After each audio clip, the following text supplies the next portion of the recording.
Hi நண்பர்களே, காசு இல்லாதவன் நம்ம நூறுரூவா சம்பாதிக்கிறதுக்கு கஷ்டப்பட்டு நைட்டும் பகலுமாக கிடந்து சாகுறோம். காசு சம்பாதிச்சவன் பழசெல்லாம் மறக்கக்கூடாது. இன்றைக்கி பணம் வந்தோடனே இன்றைக்கி கதவை பூட்டி போட்டு பேசுவாங்க. மீன் கடைக்காரங்க வேறு யாரும் இல்லை. ஒரு நேரத்தில் 1 மணி 2 மணி 3 மணிக்கு வந்து கூப்பிட்டாலும் வந்து மீன் வாங்குறதுக்கு வருவாப்புல.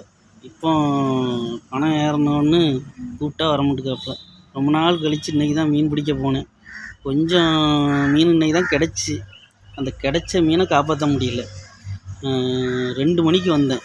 2 மணிலேருந்து இப்போ அந்த மீனுக்காண்டி காவலுக்கு கிடக்க வேண்டியிருக்கு.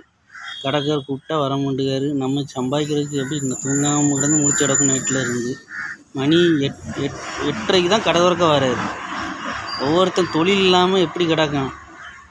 ஒரு மீன் கடைக்காரன் ஒரு 6 மணி 7 மணிக்கு வரலாம். இப்போ 8:30 வரைக்கும் காத்து கிடக்க வேண்டியிருக்கு. மீனும் காட்டுறேன் பாருங்கள். கடையை பாருங்கள், பூட்டி போட்டு அவர் நம்ம 8:30 மணிக்கு வருவார். வந்து இன்னும் நம்ம போட்டுட்டு வீட்டுக்கு போய் நம்ம ஆட்டுக்கு புல்ல இருக்க போகணும். சோதனையை பாருங்கள், காட்டுற மீன். இது விரால் மீன். உயிரோடு இருக்கா என்னன்னு தெரில.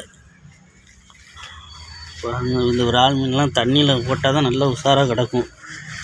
துட்டு போச்சு செத்துட்டுனா. பாருங்க, உயிரோட கிடக்கா.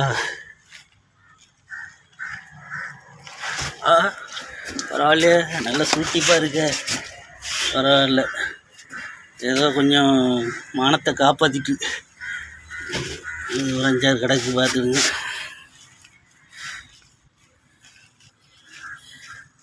இதுதான் கொஞ்சம் பர்ஸு. இது நல்லா இருக்கா? பரவாயில்ல, இவனும் நல்லா தான் இருக்கான். பாருங்க, சிலேபி மீன், கட்லா மீன் எப்படி இருக்குது பாருங்கள்.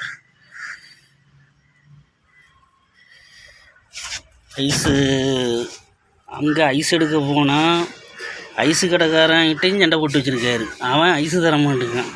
5 மணிக்கு தான் வா ஐஸு தருவேன்ட்டான். கடைசியில் இங்கே வந்து இவ்வளோ நேரம் இருந்துட்டு இப்போ ஐஸ் எடுத்து வந்து 5 மணிக்கு எடுத்துக்கிட்டு வந்து ஐஸ் அடித்து வச்சுருக்கு. ஓகே நண்பர்களே.